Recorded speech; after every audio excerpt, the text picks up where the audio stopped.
Hello friends, welcome to my channel. আমি তন্দ্রা চলে এসেছি একটা নতুন ব্লগ। বন্ধুরা, আই হোপ তোমরা সবাই ভালো আছো। আর আমার ব্লগটা তোমরা যে যেখান থেকে দেখছো সবাইকে অনেক অনেক ভালোবাসা। আর আজকে বিশ্বকর্মা পুজোতে সবাই ভালো থাকো আর খুব খুব খুশি কাটাও, খুব আনন্দ কাটাও, এটাই হচ্ছে বড় কথা। আর কারখানা মোটামুটি সব এলাকায় থাকে, আর এখন তো সবাই কর্মমুখী মানুষ, সবাই কর্মই করে, তো সব জায়গায় থাকবে। যারা কর্মটর্ম করে, তারা কাজকর্ম করে, সেখানে সবার বাড়িতে আমাদের এদিকটাই যেমন প্রচুর কারখানা আছে, চামচ কলের কারখানা। তো এখানে প্রচুর, আমাদের যেমন গ্রামের দিকে কখনো এই বিশ্বকর্মা পুজো আমরা বাড়িতেই যে আমরা যেমন লোহালক্ষ্মরকে পুজো দেয় এইটা দেখেছি, কিন্তু এখানে কারখানা যেহেতু এখানে বিশ্বকর্মা পুজো হয়।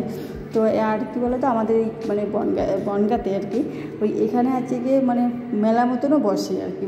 প্যান্ডেল আমরা মাঝে মাঝে প্যান্ডেলও দেখতে বেরোই এখানে, প্যান্ডেলও অনেক ঠাকুর হয় এখানে, দেখতেও বেরোই আমি। এই জিনিসটা এখানে এসে এই জিনিসটা আর কি খুব সমস্ত অনুষ্ঠান হয় এখানে। আর গ্রামে এই জিনিসগুলো খুব মিস করতাম, আর এখন এইগুলো খুব আর কি দেখার সুযোগ মিলেছে এটা আর কি বিয়ের পরে, তো ভালোই লাগে। তো বন্ধুরা, আমি সকাল ঘুম থেকে উঠে আজকে একটু বৃষ্টিটা হয়নি, আজকে সকালে রোদ উঠেছে, তো ভাবছি এইগুলো দেখো পরে আবার ডিউটির সময় হয়ে গেছে, ছুটি হয়ে চলে পড়ে গেছে, ছুটি শেষ আর কি, ছুটি শেষ। তো ছুটি শেষ, এখন তো সেই কাঁচা হয়নি, আমার তো মোটামুটি কেচেছিল, রেগুলারই কেচেছে, কিন্তু ঘরে নাড়ার মেলার জায়গা নেই। তো আজকে ভাবছি এগুলো মিলতেই হবে, আর কাচার পরে মেলারও জায়গাও করতেই হবে। মাও তো আজকে বললো যে আমি কিছু কাচবো, তখন মেলার জায়গা নেই বলে আর কাচতে পারছে না। আর যেগুলো মোটামুটি বৃষ্টির মধ্যে করেছিলাম, বৃষ্টির মধ্যেও আমি একদিনও বসে থাকতে পারিনি বন্ধু, রেগুলার আমার বেরোতে হচ্ছে। আর এই যে ঘর মুছবো, আজকে কতদিন পরে ঘর মুছি তোমরা জানো না, বৃষ্টির মধ্যে একদিনও ঘর মুছিনি। আর বুঝতেই পারছো, ঘর না মুছলে আমার এটা হচ্ছে একটা রোগ, ঘর না মুছে একটা আর কিছু পাথরে না খুব হয়ে যায়, কী বলো তো, ছাপ পড়ে যায়। তো আজকে মুছবোই, তাই জানি না, ঘর তো মুছিয়ে শুকাবে না, এইটা আমি ফ্যান চালিয়ে দিয়ে মুছে শুকিয়ে নেবো। কিন্তু বাইরে আমার এমন পরিস্থিতি যে ফ্যানের লাইনও করা আছে, কিন্তু ওখানে ফ্যানের কোনো কার্যকারিতা নেই, বসার জায়গা নেই, এসে নেই, ওই জন্য আর এদের লাইন মুছার পরে যে ফ্যানটা চালিয়ে দিলাম। আর এই যে বাড়ি এগুলো সব মুছে এসেছি, জানি না শুকাবে না কী করবে। তো বন্ধুরা, দিন আমি সত্যি কথা বলছি, ভিডিও করা বন্ধ করে দেবো কিনা আমি ভাবছি। ভিডিও করে আমার নিজেরই এখন আর কী বলো তো, ভালো লাগছে না, এরকম দেখতে আমারই ভালো লাগছে না। ফোনের কোয়ালিটি, আমি ভাবছি 3 মাস আমি 25 সালে কিনবোই, কিছু করি আর না করে একটা ফোন কিনবোই।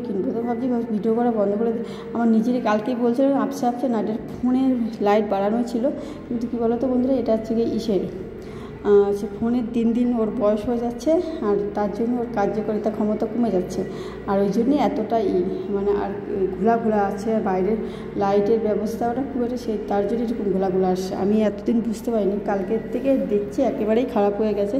তো এই যে কী করবো, এই জায়গায় জামা কাপড়গুলো কিনেছি, কাচার পরে এখন উপরে সূর্যদেবকে অর্ঘ্য দিয়ে অনেক বেলা হয়ে গেছে, তবুও দিচ্ছি, মন সান্ত্বনার ব্যাপার। আর এই যে ফোনটাকে এখন ঘরে রাখবো বলে আবার চলে আসলাম।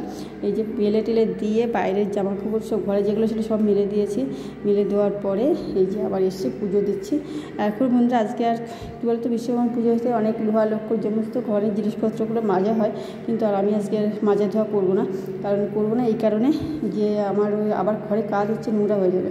আর এইটা হচ্ছে কি আমার প্রাণ জান বলতে পারো, যে আমার জান, এর ভিতরেই আমার জীবন বাঁচে, জীবন মরণ। তো এটাকে আজকে পুজো না দিলে হবে?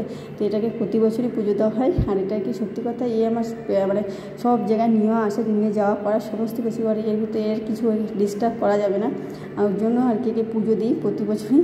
তো এটাই যেমন জান, এটা আমার প্রাণের, ঠিক আছে। এছাড়া আমি যখন বাঁচতে পারি না, ও আমাকে ছাড়া এখন বাঁচতে পারি না। তো এরকম ব্যাপার হয়ে গেছে বন্ধুরা। তো আমি গাড়িটা ধুইনি, আর বললাম এখানে বিশ্বকর্মা পুজো প্রচুর হয়, তো এই যে প্রসাদ সব দিয়ে গেছে, তো এই প্রসাদ খাবো এখন বন্ধুরা। তোমার ভিডিওটা এই জন্য তোমাদের কেমন লাগলো অবশ্যই করুন। আর আমার জানের পুজোটা আমার বড়ি মশাই ধুয়েছে, আমি আর ধুতে পারিনি, সময় পাইনি আর কি, তার জন্য ওকে বলছিল ধোবেই না, তাই বাড়ির আশপাশে বললো, তাই ধুয়েছে।